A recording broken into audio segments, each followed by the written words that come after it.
The former defense secretary under former President Donald Trump, Mark Esper. Secretary Esper, thank you for being here tonight. When you see what Russia is doing, targeting these grain ports, civilian infrastructure, now even opening the door to attacks on civilian ships, does it seem like a new level of desperation to you, or what do you read into this? It does seem like a new level of terror. Clearly, it is payback, and they said so for the attack on the Kerch Bridge, which was also, of course, a personal insult to Putin, who opened that bridge a few years ago.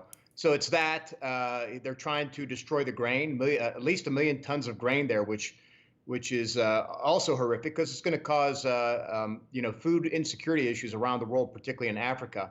And there's some speculation that they're doing that to raise grain prices globally, which of course would happen, and that would help Russian grain exports. So there's a lot of factors to play here. Also, the drones that struck the Kerch Bridge were launched from Odessa, so that's another factor. And I'd say probably a third one is the fact that this attack on Odessa distracts the Russian people from the ongoing drama with Prigozhin and Wagner and everything else is happening in the upper ranks of the Russian military. Yeah, which we now know the Wagner leader is surfaced in Belarus, the first time since that mutiny happened last month. But Secretary Esper, with the Ukrainian forces, what they are essentially struggling with is to beat back these attacks. You mentioned the drone attacks there because they don't have advanced air defense systems in the southern part of the country where Odessa is. What we were told is that they were only able to destroy 5 out of the 19 cruise missiles that were launched last night. I mean, what do they need to fight this? Do you think they'll get it? Yeah, look, I think a preponderance of the air defense assets are probably a key protecting the capital where they should be. Those are difficult to move. The other complicating factor is that Odessa is a port city within direct line of attack from Crimea to its southeast. And so you're not able to prepare a layered defense like you can do with Kyiv, which is further in the interior of the country. So look, they're going to have to quickly move air defense assets down as close as they can to protect Odessa, and then maybe put some aircraft up in the skies as well to help out. But of course, the whole aircraft issue gets into the whole matter of why we didn't provide Ukraine with F-16 sooner. They would have helped in this situation some, and certainly would help in the counteroffensive also. Yeah, I know you've been advocating for that. I also want to get your response to something that your former boss, former President Donald Trump, said today about Ukraine. The notion that we would even consider admitting Ukraine into NATO at this time is completely unhinged. The last thing that this incompetent administration should be doing is risking war with a nuclear-armed Russia. I should note, of course, President Biden has said he doesn't believe that Ukraine is ready to join NATO yet. They've pushed that until after the war is over. But do you have a concern that if Trump is reelected, he would try to pull the United States out of NATO? I've said so in the past. I would have concern about his intentions with a variety of alliances, pulling troops out of Japan, out of Korea, and certainly out of NATO. I think any move on NATO would probably begin with a cutting off the supply of arms and ammunition and materiel to Ukraine as well.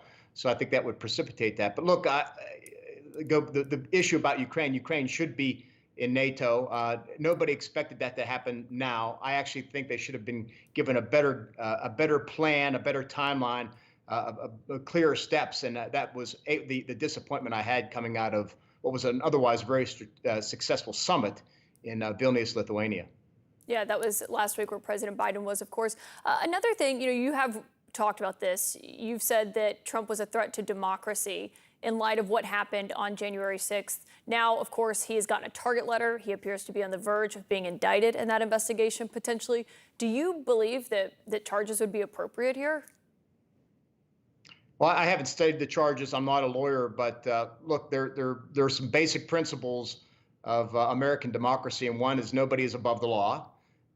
2, there should be accountability. And number 3 is, look, the president is innocent till proven guilty. So I think this legal process needs to play itself out. And of course, for President Trump, he's dealing with what, 2 or 3 of these types of inquiries, indictments now. So I hope he has a good legal team.